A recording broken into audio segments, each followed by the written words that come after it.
No vídeo de hoje eu vou compartilhar com vocês o que eu analiso em uma empresa antes de investir nela. É claro que não há nenhum passo a passo que vai te dizer compre ou vende, mas há alguns indicadores que com certeza vão te ajudar na tomada de decisão. Então assiste esse vídeo até o final que eu vou te mostrar os 5 indicadores que você deve analisar ou pelo menos considerar antes de investir em uma empresa. Oi gente, tudo bem com vocês? Meu nome é Guilherme, sejam muito bem-vindos ao canal Brilhantemente. E no vídeo de hoje a gente vai falar sobre os 5 indicadores que eu utilizo antes de analisar uma empresa. E se você ainda não é inscrito aqui no canal, eu vou te pedir algo que eu nunca pedi antes. Se inscreve aqui embaixo, aperte no botão vermelho e faça parte dessa comunidade. A gente vai ter vídeo todas as semanas e, é claro, não se esqueça de deixar um like. Valeu mesmo pela força. E o primeiro ponto que você deve considerar é o setor de atuação da empresa. Analisar o setor na qual a empresa está inserida é fundamental antes de investir nela. Isso porque, por mais boa que uma empresa possa ser, se ela estiver em um setor da economia mais complicado, podemos dizer assim, as coisas podem mudar. Então, sempre antes de investir em uma empresa, verifique o setor que ela está inserida. Quais as perspectivas de crescimento desse setor para os próximos anos, quais os problemas que esse setor pode ter nos próximos anos e quais os desafios que esse setor possa ter nos próximos anos. Esses fatores podem fazer total diferença, principalmente no longo prazo. Por exemplo, o setor de aviação é um setor que eu pessoalmente costumo evitar. Isso porque é um ditado que diz que existe 2 tipos de empresas no setor aéreo: as empresas que já faliram e as empresas que vão falir. Já o setor de energia é um setor, podemos dizer assim, mais conservador, principalmente para investidores iniciantes, e que eu gosto bastante. Mas já vale ressaltar aqui que nunca, em hipótese alguma, você deve analisar um indicador apenas de forma isolada. Isso porque cada indicador que eu vou te mostrar aqui funciona como se fosse uma foto da empresa. E dentro de cada empresa há dezenas, centenas de fotos que a gente pode considerar um alvo. Então, se você quer ter uma perspectiva geral da empresa, você deve analisar todas as fotos de forma conjunta. Assim você não vai ter uma visão enviesada por apenas uma foto, sendo que há centenas de outras fotos disponíveis para você analisar. E o segundo indicador que você deve analisar, na verdade não é apenas um indicador, mas na verdade um grupo de indicadores que são os indicadores fundamentalistas da empresa. São eles, por exemplo, a lucratividade, a rentabilidade e o endividamento da empresa. E nessa parte você precisa se perguntar algumas coisas sobre a empresa. A empresa dá lucro ou dá prejuízo?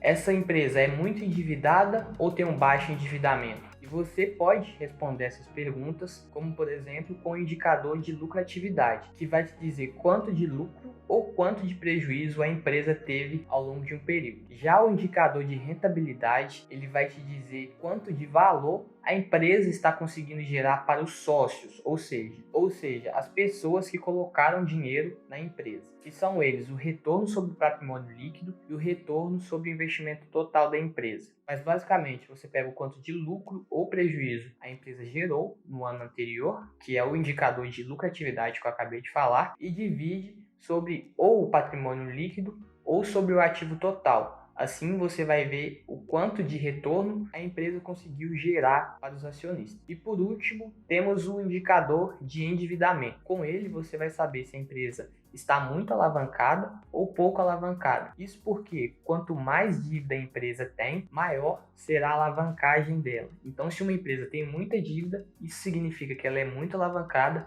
e se ela tem pouca dívida, isso significa que ela é pouco alavancada. Você pode calcular isso dividindo a dívida líquida da empresa sobre o EBITDA, que é o resultado operacional da empresa. E aqui eu já vou te falar outro ditado, que diz que empresa que não tem dívida não quebra. Então, antes de investir, sempre verifique qual é a alavancagem da empresa. E agora você pode estar se sentindo perdido. Meu Deus, quantos indicadores? Como eu vou fazer para calcular tudo isso? Como eu vou saber se o indicador é bom ou melhor que o outro? Bom, hoje em dia tudo está mais fácil. Há dezenas de sites que vão fazer todo o cálculo dos indicadores para você e vai te dar o resultado pronto. O único trabalho que você vai precisar fazer é comparar com outras empresas do mesmo setor. Assim você vai ter uma visão mais clara de o que é bom e do que é ruim sempre levando em consideração o setor que a empresa está inserida. E o terceiro indicador que eu gosto muito de utilizar é a perspectiva do crescimento do lucro da empresa. Isso porque resultados passados não são garantias de resultados futuros. Então, se uma empresa teve lucro no passado, não significa que essa empresa vai continuar tendo lucro no futuro. Então, você precisa certificar antes de investir quais são as perspectivas de crescimento, não somente do setor, mas também especificamente da empresa que você está analisando. Lembrando que podemos dizer assim, que a gente tem dois tipos de empresas: as empresas de dividendos e as empresas de crescimentos. As empresas de crescimentos são aquelas empresas normalmente pequenas, mas que têm uma alta perspectiva de aumento do lucro no futuro. Isso porque ela pega todo o lucro que ela teve nos resultados anteriores e reinveste na operação da empresa. Assim, ela consegue continuar crescendo e ganhando cada vez mais espaço no setor no qual ela está inserida. De forma geral, essas empresas não distribuem dividendos, por isso elas são chamadas de empresas de crescimento. Porque, como eu falei, ela pega todo o lucro da empresa e, ao invés de distribuir esse lucro em forma de dividendo, ela acaba reinvestindo na operação da empresa. E as empresas de dividendos, elas foram empresas de crescimento no passado. Só que no cenário atual, elas cresceram tanto que não há para onde crescer. Então, ao invés de pegar todo o lucro e reinvestir na operação da empresa, ela pega uma fatia desse lucro e distribui para os acionistas. E a outra metade, claro, ela reinveste na empresa, mas não com o objetivo de crescer, mas sim com o objetivo de apenas de sustentar a operação da empresa. E mesmo que ela cresça, ela não vai crescer tanto como as empresas de crescimento. Mas, de forma geral, elas costumam crescer de acordo com o setor na qual elas estão inseridas. Então, se, por exemplo, se o setor de construção civil tem uma perspectiva de crescer 5% no próximo ano, uma empresa que é de dividendo, que está inserida nesse setor, ela provavelmente vai crescer esses mesmos 5%. E o quarto indicador são as vantagens competitivas da empresa. Vantagens competitivas, de uma forma geral, a gente pode dizer que são aquelas vantagens que uma empresa tem em relação aos seus concorrentes. Isso é o que vai diferenciar uma empresa de outra, principalmente quando a gente fala de longo prazo. E um exemplo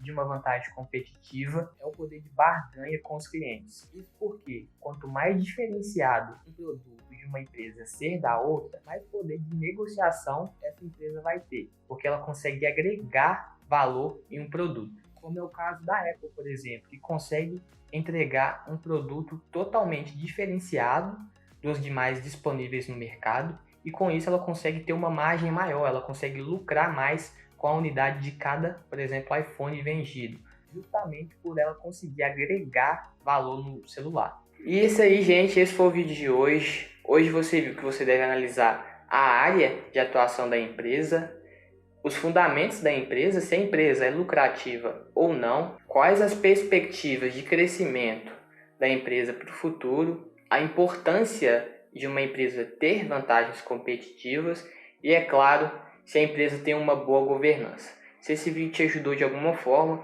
deixa um like aqui embaixo e, é claro, se inscreve no canal. É isso aí, valeu, falou e tchau!